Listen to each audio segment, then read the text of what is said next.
Different है, वो चीज मैंने बताया है, लेकिन अभी को बताने वाला वो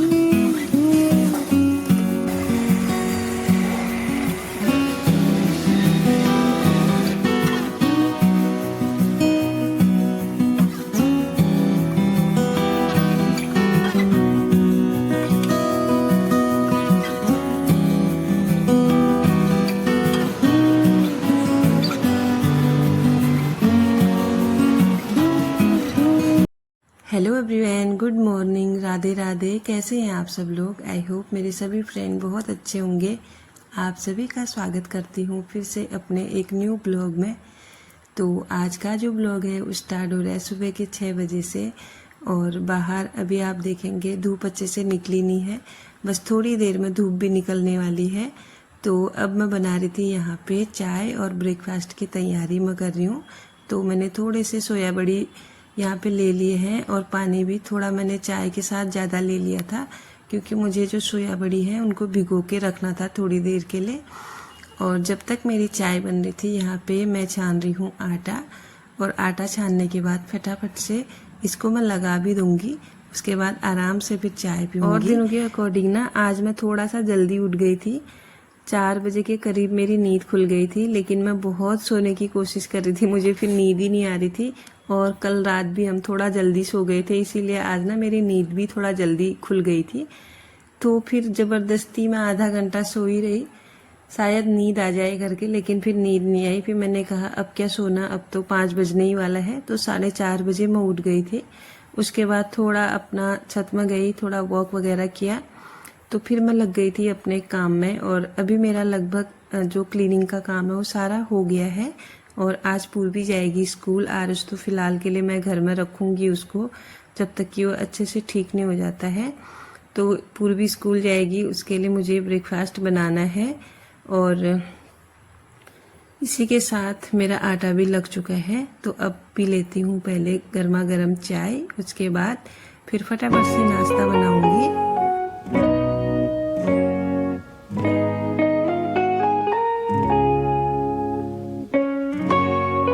नाश्ते में सोया बड़ी जो मैंने भिगोई थी ना, उसका मैं पूर्वी के लिए सब्जी बनाने वाली थी, लेकिन फिर ना उसने पता नहीं आज क्यों मना कर दिया। मैंने उसको बोला कि मैंने उसको भिगो रखा है, क्या कौन सी सब्जी बनाऊं करके, तो उसने भी मना कर दिया। वो कह रही थी मुझे आज ना सोया बड़ी की सब्जी नहीं खानी है। तो फिर मैं लास्ट ऑप्शन में क्या ही था मेरे पास, मैंने कहा फटाफट से फिर मैंने प्याज टमाटर की चटनी बनाई उसके लिए, जो कि उसे बहुत ज़्यादा पसंद है। तो वही बना दी और उसके साथ बना दिए फिर मैंने पराठे। और यहाँ पे फटाफट से पूर्वी के लिए पराठे सेके। हमने तो नहीं खाए पराठे, मैंने अपने लिए और इनके लिए रोटी बनाई और आरुष के लिए फिर बाद में दूसरा वाला नाश्ता बनाया, क्योंकि आरुष को ना रोटी खाने से मना किया है। ज़्यादा चबाने वाली चीज़ें मतलब उसको खानी नहीं है, क्योंकि उसके ना ठीक चिन के नीचे से ऐसे टाँके लगे हुए हैं ना, तो कटने का डर रहता है ज़्यादा। वो कह रहा था कि ज़्यादा प्रेशर मत देना करके डॉक्टर, और इसीलिए उसको जो सख्त खाना है उसको फ़िलहाल के लिए परहेज कर रखा है उसका। तो यहाँ पे मेरी रोटियाँ भी बन गई, नाश्ता वगैरह सारा बन गया है। और पूर्वी को मैं यहाँ पे रेडी कर रही हूँ, उसके बाल मुझे बनाने थे। और आजकल चल रही हैं नवरात्रियाँ, तो घर में थोड़ा सुबह सुबह ना भजन वगैरह मैं चला देती हूँ, तो अच्छा लगता है ना, पूरे घर का माहौल थोड़ा सा भक्तिमय हो जाता है।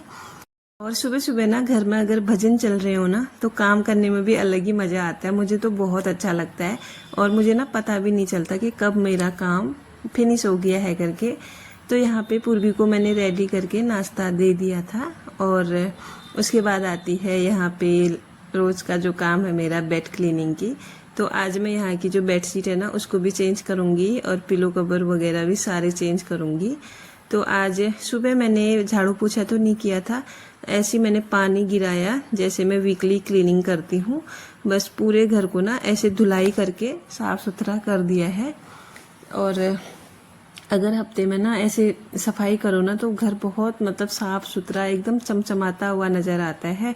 आप देखना कई बार ना जैसे फ्लोर होता है ना, अगर 5-6 दिन के बाद आप देखोगे अजीब सा चिपचिपा सा हो जाता है। एक बार अगर ऐसे आप क्लीन करोगे ना, तो बिल्कुल घर आपको फ्रेश फ्रेश नज़र आता है फिर। तो यहाँ पे मैंने बेड भी अच्छे से सेट कर लिया है और जितने भी धुलाई के कपड़े निकले हैं उनको भी मैं धो दूँगी। और इसके बाद गई पूर्वी मेरी स्कूल। और आज भी धूप बहुत तेज़ है, आजकल ना गर्मी बहुत तेज़ हो रही है, पता नहीं क्यों। सुबह के टाइम पे तो नहीं, दोपहर से ना शाम और रात तक बहुत ज़्यादा गर्मी हो रही है। तो इसके बाद फिर मैंने उठा लिया था अपने कान्हा जी को और इनको यहाँ पे स्नान करा के इनको रेडी करके बिठा दूंगी मैं, और पूजा करेंगे हस्बैंड जी। मैंने बोला नवरात्रियाँ लगी हैं तो आप ही कर दो पूजा। तो हस्बैंड जी ने पूजा करी आज, और मैंने कान्हा जी को उठा के उनको स्नान वगैरह करा के अच्छे से बिठा के यहाँ पे फिर इनकी हो गई थी पूजा पाठ। और फिर मैंने बनाया इनके लिए अच्छा सा भोग और आरुष के लिए भी। तो आज मैंने ना भोग में बनाया था सूजी का हलवा, वो नरम नरम सा होता है ना, तो आरुष के लिए भी सही था।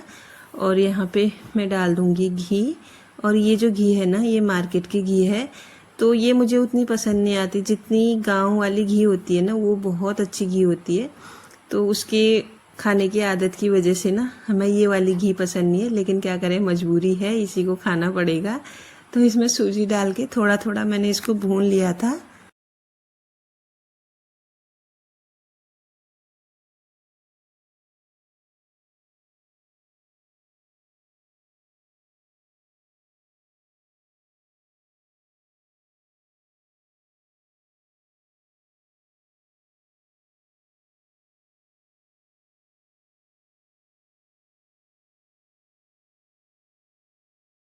तो इसी के साथ ना मेरा भोग भी बनके रेडी हो गया था। ऊपर से मैंने थोड़े से ड्राई फ्रूट इसमें डाल दिए हैं।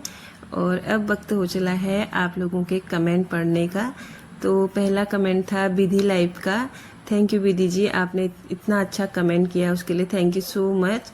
और इसके बाद आया था शीला साहनी, धमोद फैमिली ब्लॉग, मानस महक पहाड़ी ब्लॉग, और भी कुछ कमेंट थे। यूट्यूबर साहनी करके कमेंट था, और उसके बाद था कविता उप्रेती का कमेंट था। थैंक यू सो मच इतने प्यारे प्यारे कमेंट करने के लिए। एंड विधि जी को मेरा फिर से थैंक यू। तो आज थोड़ा सा आरुष की तबीयत ठीक है, आप लोगों की दुआओं का असर है। तो यहाँ पे मेरा भोग भी रेडी हो गया है। और दूध ना मैंने थोड़ा सा ही अभी गर्म किया था, क्योंकि कान्हा जी को थोड़ा लेट हो रहा था भोग लगाने के लिए, इसीलिए फिर मैंने बाकी का दूध बाद में बॉईल कर लिया था। इसके बाद कपड़े तो पहले धुल गए थे, लेकिन लाइट आ रही थी जा रही थी, ड्राई नहीं हो पा रहे थे कपड़े। तो अब जाके कपड़े पूरे मेरे सूखने को रेडी हैं। तो यहाँ पे मेरे छोटू से सनफ्लावर के पौधे पे आज फ्लावर भी आ गया है। और यहाँ पे जो ये गुलाब का पौधा है, इसमें भी ढेर सारे फूल आए हैं और सूख भी रहे हैं। तो जितने भी इसके फूल सूखे हैं ना, उनको मैं तुरंत से हटा देती हूँ, ताकि पौधे को ना ज़्यादा एनर्जी ना लगानी पड़े इसमें, और पौधा हेल्थी रहे। तो बीच में जो है ना ये गुलाब का पौधा बहुत ज़्यादा मतलब ख़राब हो गया था, फिर ना मैंने इसकी कटिंग कर दी थी। और कटिंग करने के बाद इसकी इतनी अच्छी ग्रोथ हुई, बहुत ज़्यादा अच्छी, और बहुत सारे फ्लावर भी इसने दे दिए हैं। तो इसके बाद मैं आ गई हूँ नीचे, और आरुष को सबसे पहले नाश्ता कराया मैंने। उसके बाद इसको दे रही हूँ मैं यहाँ पे मेडिसिन। तो मेडिसिन देने के बाद ना इसको मुझे डॉक्टर के पास ले जाना है, क्योंकि इसकी ड्रेसिंग करनी है। तो डेली इसकी ड्रेसिंग हो रही है इसीलिए। और देखो आप कितना कमज़ोर हो गया है आरुष, पता नहीं चोट लगने के बाद ना एकदम से, पहले तो कमज़ोर ही था, अब तो ज़्यादा ही कमज़ोर हो गया है। तो आप लोगों से मैं पूछना चाहूँगी कि मैं मतलब इसको थोड़ा सा इसकी हेल्थ में कैसे बेनिफिट आए, कैसे ये ठीक रहे, मैं आप लोगों से थोड़ी सी सलाह मांग रही हूँ। तो प्लीज़ आप लोग कुछ मुझे बता सकते हैं तो मुझे अच्छा लगेगा, क्योंकि मुझे इन चीज़ों के बारे में ज़्यादा नॉलेज नहीं है। वैसे तो कोई भी माँ बच्चे के लिए कम नहीं करती है, लेकिन फिर भी आप लोग थोड़ी सी मेरी यहाँ पे हेल्प कीजिएगा, जिससे कि ना ये जल्दी से जल्दी रिकवर हो जाए। पता है, जब भी मैं इसको देख रही हूँ ना, मुझे अजीब सा ही हो रहा है देखने में भी, मतलब कुछ अलग ही फीलिंग आ रही है। तो यहाँ पे फिर दवाइयाँ तो इसने ले ली थी। उसके बाद ना मैंने हल्का सा एक हैंकी को गीला करके इसका मुँह धो दिया था, बस ऐसे ही पोंछ लिया था गीले कपड़े से। अब धो तो नहीं सकती हूँ ना, पानी तो लगा नहीं सकती हूँ इसके मुंह में, तो हल्का हल्का ऐसे ही मैंने इसको पोंछ लिया था। और इसके बाद फिर मैं इसको ले गई थी डॉक्टर के पास, खुद भी रेडी हुई थोड़ी बहुत। वहाँ से आने के बाद फिर मैंने किया था नाश्ता। तो आज का जो ब्लॉग है उसको ना मैं यहीं पे एंड करूँगी। कैसा लगा आप लोगों को देख के ज़रूर बताइएगा। मिलती हूँ नेक्स्ट ब्लॉग में, तब तक के लिए bye bye everyone. Thanks for watching. Radhe Radhe.